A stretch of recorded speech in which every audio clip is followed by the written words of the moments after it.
দেবভূমি ভারতে যুগে যুগে অবতার রূপে জন্মেছেন স্বয়ং ঈশ্বর। এমনই এক দিব্য জীবন যার সাথে কথোপকথনে সেই সাক্ষাৎকার তুলে এনেছিলেন শ্রী মহেন্দ্রনাথ গুপ্ত। শ্রী গদাধর চট্টোপাধ্যায় হুগলি জেলার কামারপুকুরে জন্মগ্রহণ করেন এবং পরবর্তীকালে দক্ষিণেশ্বর কালী মন্দিরে কঠোর সাধনায় সিদ্ধিপ্রাপ্ত হন। তার নাম হয় শ্রী শ্রী রামকৃষ্ণ পরমহংস। শ্রী শ্রী রামকৃষ্ণ কথামৃত শ্রী রামকৃষ্ণের বাণীর অমৃত। ইহা একটি বাংলা 5 খণ্ডের রচনা, যা মহেন্দ্রনাথ গুপ্তের কথোপকথন। শ্রী শ্রী রামকৃষ্ণ কথামৃত একটি পবিত্র ধর্মগ্রন্থ হিসাবে অনুসারীদের মধ্যে সম্মানিত। আপনারা শুনছেন দেবভূমি ভারত।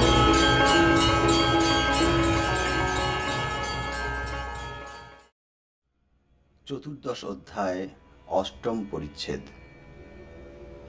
শ্রী রামকৃষ্ণ মাস্টারকে বলিলেন,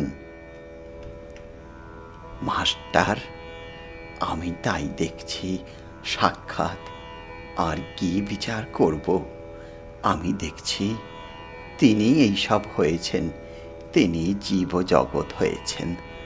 তবে চৈতন্য লাভ না করলে চৈতন্যকে জানা যায় না। বিচার কতক্ষণ? যতক্ষণ না তাকে লাভ করা যায়। শুধু মুখে বললে হবে না। এই আমি দেখছি তিনি সব হয়েছেন, তার কৃপায় চৈতন্য লাভ করা চাই। চৈতন্য লাভ করলেই সমাধি হয়। মাঝে মাঝে দেহ ভুল হয়ে যায়।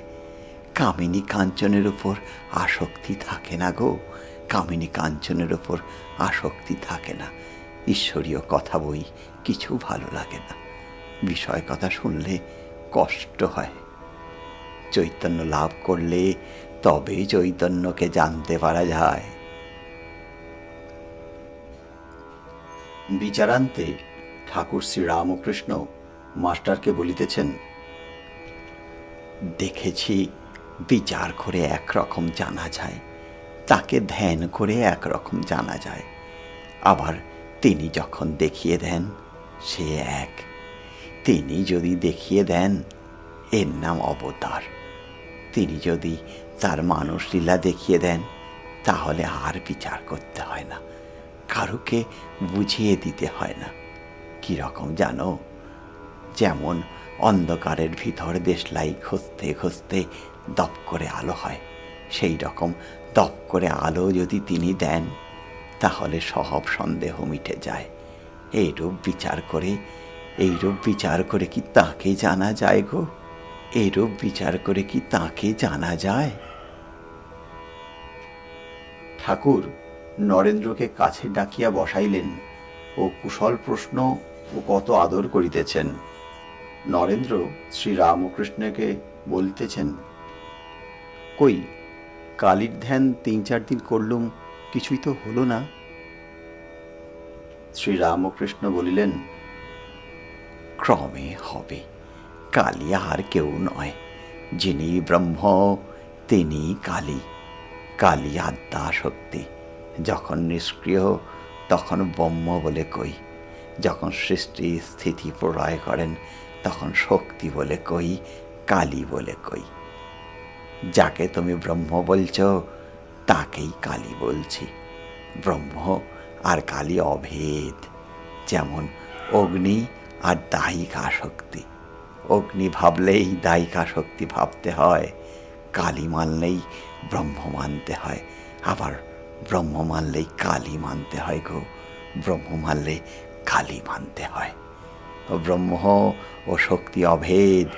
ওকেই শক্তি, ওকেই কালী আমি বলি। এদিকে রাত হয়ে গেছে। গিরিশ হরিপদকে বলিতেছেন, ভাই একখানা গাড়ি যদি ডেকে দিস, থিয়েটারে যেতে হবে। শ্রী রামকৃষ্ণ সহাস্যে বলিলেন, দেখিস যেন আনিস। হ্যাঁ,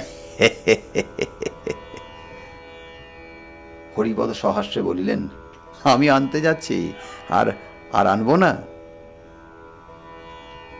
গিরিশ শ্রীরামকৃষ্ণকে বলিলেন, আপনাকে ছেড়ে আবার থিয়েটারে যেতে হবে। শ্রীরামকৃষ্ণ বলিলেন, না, এদিক ওদিক দুদিকই রাখতে হবে। জনক রাজা এদিক ওদিক দুদিক রেখে খেয়েছিল দুধের বাটিয়ায়। গিরিশ বলিলেন, থিয়েটারগুলো ছোঁড়াদেরই ছেড়ে দিই মনে করছি।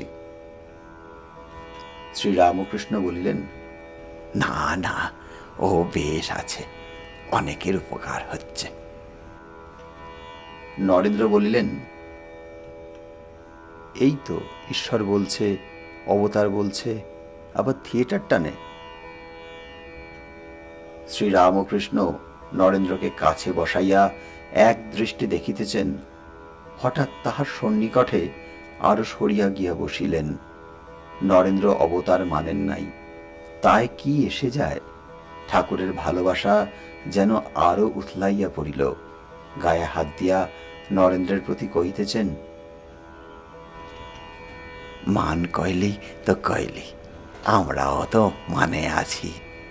যতক্ষণ বিচার ততক্ষণ তাকে পার নাই। তোমরা বিচার করছিলে, আমার ভালো লাগে নাই।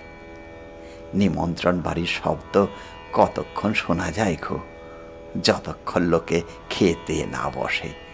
যাই লুচি তরকারি পরে অমনি 12 আনা শব্দ কমে যায়। অন্য খাবার পড়লে আরও কমতে থাকে। দই পাতে পড়লে কেবল সুপ সাপ। ক্রমে খাওয়া হয়ে গেলেই নিদ্রা। ঈশ্বরকে যত লাভ হবে ততই বিচার কমবে। তাকে লাভ হলে আর শব্দ বিচার থাকে না, তখন নিদ্রা সমাধি। এই বলিয়া নরেন্দ্রের গায়ে হাত বুলাইয়া মুখে হাত দিয়া আদর করিতেছেন ও বলিতেছেন, হরি ওম, হরি ওম, হরি ওম।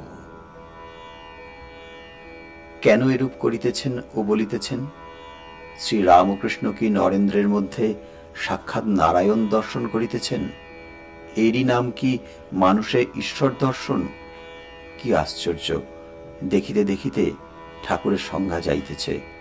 ওই দেখো, বহির্জগতের হুঁশ চলিয়া যাইতেছে। এরই নাম বুঝি অর্ধবাহ্য দশা, যাহা শ্রী গৌরাঙ্গের হইয়াছিল। এখনো নরেন্দ্রের পায়ের উপর হাত, যেন ছল করিয়া নারায়ণের পা টিপিতেছেন, আবার গায়ে হাত বুলাইতেছেন। এত গা টেপা পা টেপা কেন? এ কি নারায়ণের সেবা করছেন, না শক্তি সঞ্চার করছেন? দেখিতে দেখিতে আরো ভাবান্তর হইতেছে। এই আবার নরেন্দ্রের কাছে হাত জোর করে কি বলছেন? বলছেন, একটা গান গা, তাহলে ভালো হব। উঠতে পারবো কেমন করে? গোরা প্রেমে গড় গড় মাতোয়ারা, নিতাই আমার।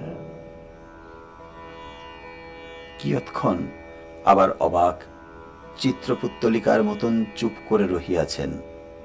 আবার ভাবে মাতোয়ারা হয়ে বলছেন, দেখিস রাই, যমুনায় যে পড়ে যাবি কৃষ্ণ প্রেমে উন্মাদিনী।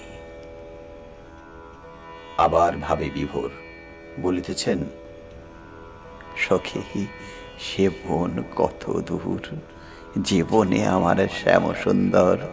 ওই যে কৃষ্ণগন্ধ পাওয়া যায়, আমি চলিতে যে নারী। এখন জগৎ ভুল হয়েছে, কাহাকেও মনে নাই। নরেন্দ্র সম্মুখে, কিন্তু নরেন্দ্রকে আর মনে নাই। কোথায় বসে আছেন কিছুই হুঁশ নাই। এখন যেন মন প্রাণ ঈশ্বরে গত হয়েছে, মদগত অন্তরাত্মা। গোরা প্রেমে গড় গড় মাতোয়ারা, এই কথা বলিতে বলিতে হঠাৎ হুঙ্কার দিয়া দণ্ডায়মান। আবার বসিতেছেন, বসিয়া বলিতেছেন, ওই একটা আলো আসছে দেখতে পাচ্ছি, কিন্তু কোন দিক দিয়ে আলোটা আসছে এখনো বলতে পারছি না, বুঝতে পারছি না। এইবার নরেন্দ্র গান গাহিতেছে। সব দুঃখ দূর করিলে দর্শন দিয়ে মহিল প্রাণ, সপ্তলোক ভুলে শোক তোমারে পাইয়ে, কোথায় আমি অতি দীনহীন। গান শুনিতে শুনিতে শ্রীরামকৃষ্ণের বহির্জগৎ ভুল হইয়া আসিতেছে। আবার নির্মিলিত নেত্র, স্পন্দহীন দেহ সমাধিস্থ। সমাধি ভঙ্গের পর বলিতেছেন, আমারে কে লয়ে যাবে? বালক যেমন সঙ্গী না দেখলে অন্ধকার দেখে, সেই রূপ। অনেক রাত হইয়াছে, ফাল্গুন কৃষ্ণা দশমী, অন্ধকার রাত্রি। ঠাকুর দক্ষিণেশ্বরে কালীবাড়িতে যাইবেন। গাড়িতে উঠিবেন। ভক্তেরা গাড়ির কাছে দাঁড়াইয়া, তিনি উঠিতেছেন। অনেক সন্তর্পণে তাহাকে উঠানো যাইতেছে, এখনো গড়গড় মাতোয়ারা। গাড়ি চলিয়া গেল। ভক্তেরা যে যার বাড়ি যাইতেছেন।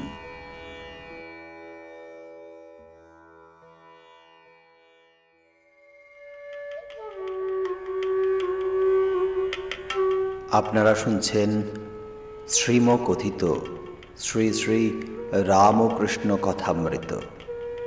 প্রতিদিন আমাদের এই চ্যানেলে সম্প্রচারিত হচ্ছে শ্রী শ্রী রামকৃষ্ণ কথামৃতের এক একটি অধ্যায়, পরিচ্ছেদ।